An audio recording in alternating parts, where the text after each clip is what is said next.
Matthew walked onto the stage with his usual slow swagger, a grin plastered on his face, audience cheering loud enough to shake the walls, and Jay Leno stood there with his broad-chinned smile, microphone in hand, waiting to set the tone of the night. But as soon as Matthew sat down and crossed his legs, he gave Jay a sideways glance that already hinted at attention, something bubbling beneath the surface, and Jay, sensing the vibe, tried to lighten it up with a joke. "Well, Matthew, you look like you just stepped out of one of your car commercials. Did you drive that Lincoln straight onto our stage?"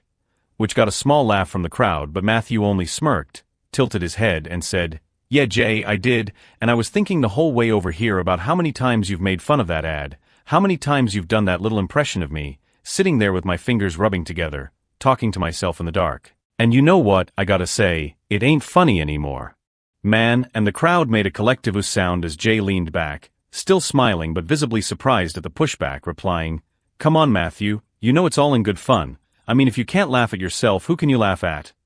But Matthew leaned forward, his eyes narrowed, voice sharper. "I can laugh at myself, Jay, but there's a difference between poking fun and making someone look like a clown. And you've been milking that joke for years. Every time I come on late night it's the same gag, same joke, same impression, and honestly, fuck you, Jay, I'm sick of it." And the whole audience gasped. A few even laughed nervously because no one expected Matthew to say it right out loud like that. Unfiltered. But he leaned back in his chair calm as ever, like he hadn't just dropped a bomb, while Jay shuffled his note cards, trying to keep his composure, answering, "Well, that's a first for me. Usually guests don't tell me off in front of a national audience. But hey, you want to talk serious? Let's talk serious. Why don't you tell everyone why those commercials matter so much to you? Maybe then people will stop laughing and start listening." And Matthew nodded slowly, like he appreciated the challenge. And he started telling a story about how he'd been offered dozens of endorsements after his big acting streak, roles and offers flying in, but he chose that Lincoln campaign because it wasn't about selling cars. It was about storytelling, about creating a mood, an atmosphere, a vibe that stuck in people's heads. "I didn't just want to sell a hunk of metal, Jay. I wanted people to feel something when they saw it. I wanted them to think, to pause, to wonder what was going through my head when I whispered those lines. That's acting, that's art, and you turned it into a punchline." And Jay, still smiling but clearly feeling the sting, shot back, "Matthew, with all due respect, you're telling me sitting in the dark, rubbing your fingers together, mumbling about the road is art? You're a great actor, don't get me wrong, but sometimes people laugh because it's strange, and strange can be funny." And Matthew interrupted, sharper now, "Strange can be funny, Jay, but strange can also be misunderstood. And that's what you don't get. You've been sitting here for years making fun of everyone else's work without ever putting yourself out there, without ever risking being misunderstood, and maybe that's why you don't get it." And now the crowd was split, some clapping for Matthew's boldness, others laughing uncomfortably at the tension, while Jay cleared his throat, trying to steer the show back to lighter waters. All right, folks, looks like we're in for a real conversation tonight. Matthew came to play, and maybe I deserve a little heat, but tell me this, do you really think people remember those commercials for anything other than you? Isn't that the point? They laugh, they talk, they keep your name in the conversation. And Matthew shot him a look, a mix of frustration and amusement. "You think I need a car commercial to keep my name in the conversation? You think I'm worried about staying relevant? Man, I just won an Oscar a couple years back. I'm not chasing relevancy. I'm chasing meaning. I'm chasing roles that matter, stories that last. And you're over here reducing it all to a chin joke." And Jay chuckled a little, "Well, I do have the chin for it," which got the audience to laugh. But Matthew didn't let go, pressing further. "You're laughing now, but deep down, Jay, you know what I'm saying is true. You've made a career out of cutting people down with jokes. But when was the last time you put your heart on the line, huh? When was the last time you did something that wasn't safe?" And suddenly the air in the studio shifted, the audience quieting down, sensing that this wasn't the usual late-night banter. This was becoming something else, something heavier. Jay leaning forward in his chair, no smile now, just eyes fixed on Matthew. "You want to talk about safe, Matthew? Hosting this show for 2 decades wasn't safe. Every night I had to make people laugh, make ratings, compete with Letterman, with Conan, with everyone waiting to see me slip up, and you think that's easy? You think being here every night isn't putting your heart on the line?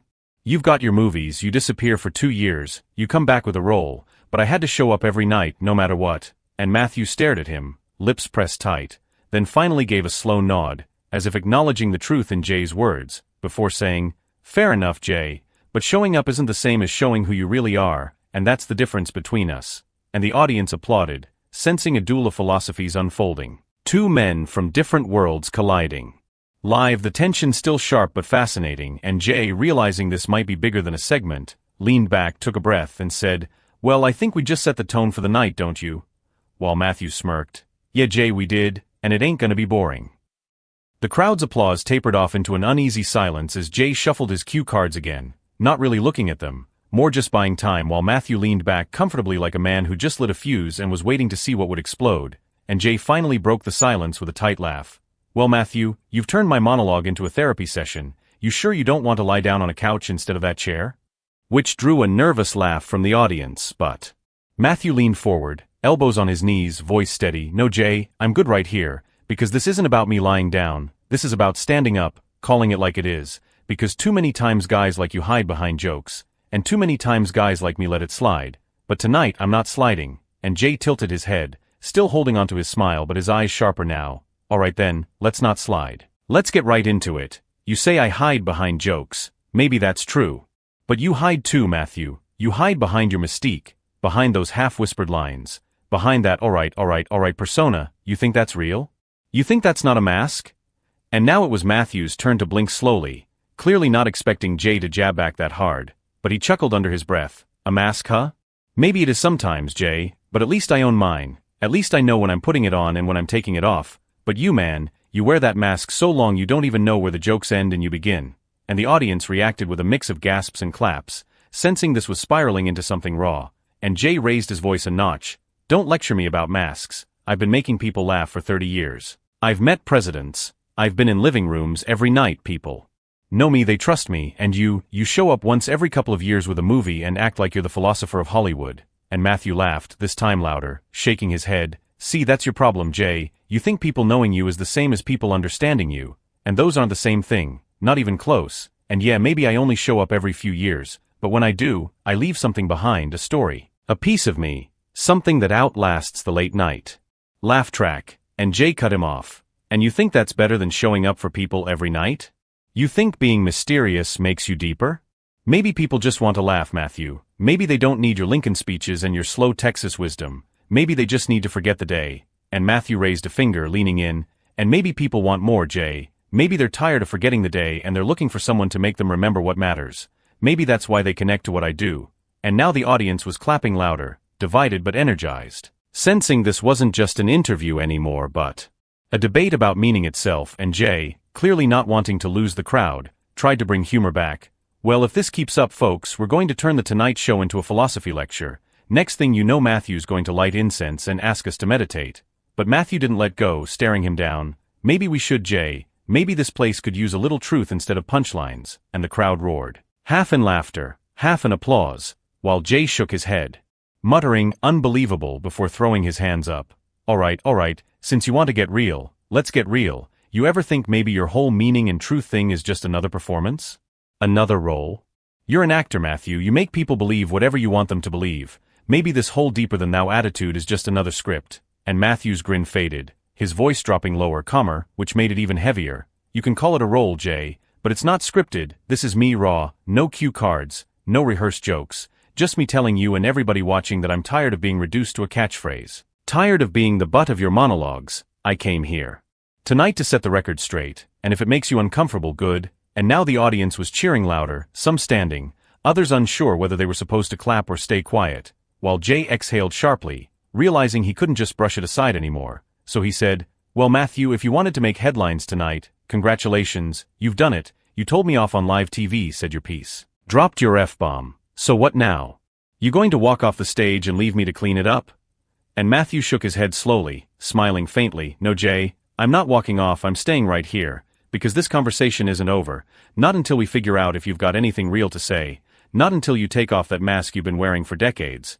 And the tension was thick enough to cut with a knife, the audience now hanging on every word. Sensing that something unpredictable was unfolding, Jay finally setting the cards aside, leaning forward, his chin jutting out like he was ready for a fight, and he said, "All right, Matthew, you want real, you got it, let's see where this goes." And the cameras zoomed in, the band stayed quiet. The studio transformed from late-night comedy into a stage for a showdown, two men not just trading jokes but trading truths, and the night was far from over. The studio was so quiet it felt like the audience was afraid to breathe. Jay leaning forward now without his usual grin, Matthew sitting back with that half-smirk like he was waiting for the real Jay to finally show up. And after a long pause, Jay broke the silence. You know what, Matthew, maybe you're right. Maybe I do hide behind the jokes. Maybe I do wear the mask. But let me tell you something, if I didn't laugh. If I didn't make other people laugh, I don't know if I would have survived in this business. I don't know if I would have made it through the nights when I was bombing on stage or reading hate in the papers. So yeah, I leaned on the jokes, because sometimes the only thing between me and falling apart was that punchline. And the audience clapped softer this time, not because it was funny but because it was honest, and Matthew nodded slowly, finally leaning forward too, his voice calm but cutting. That's all I wanted, Jay. That right there, not the jokes, not the mask. Just you telling it like it is, and that's what people will remember, that's what they'll carry home, because that's the stuff that lasts longer than a laugh. And Jay tilted his head, taking in the words, then let out a small chuckle. Well, you got me to get real on my own show, congratulations, that doesn't happen often. And Matthew shot back, doesn't mean it shouldn't happen more often. And the crowd cheered again, this time more genuine, like they were watching something rare unfold. But just when it seemed like things had softened, an awkward moment hit when Jay, trying to regain control, joked, well, at least nobody's going to talk about the Lincoln ads after tonight. They'll just remember you told me to go screw myself on live TV. And Matthew smirked, leaned back, and said with his drawl, I didn't say screw yourself, Jay, I said fuck you, and there's a difference.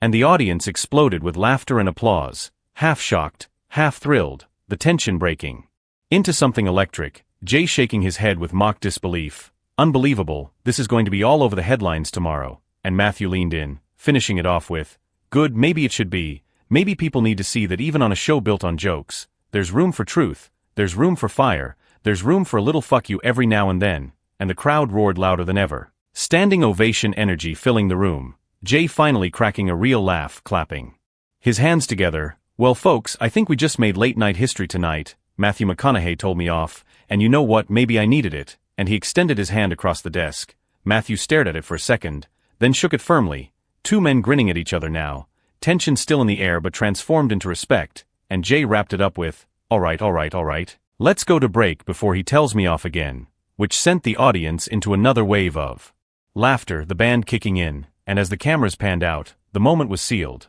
One night, one conversation, one clash that turned into something unforgettable, a night where masks slipped and the world saw both Matthew and Jay not just as a star and a host, but as two men going toe-to-toe, giving the audience more than they ever expected, and ending the show in a way that would be replayed, dissected, and remembered for years.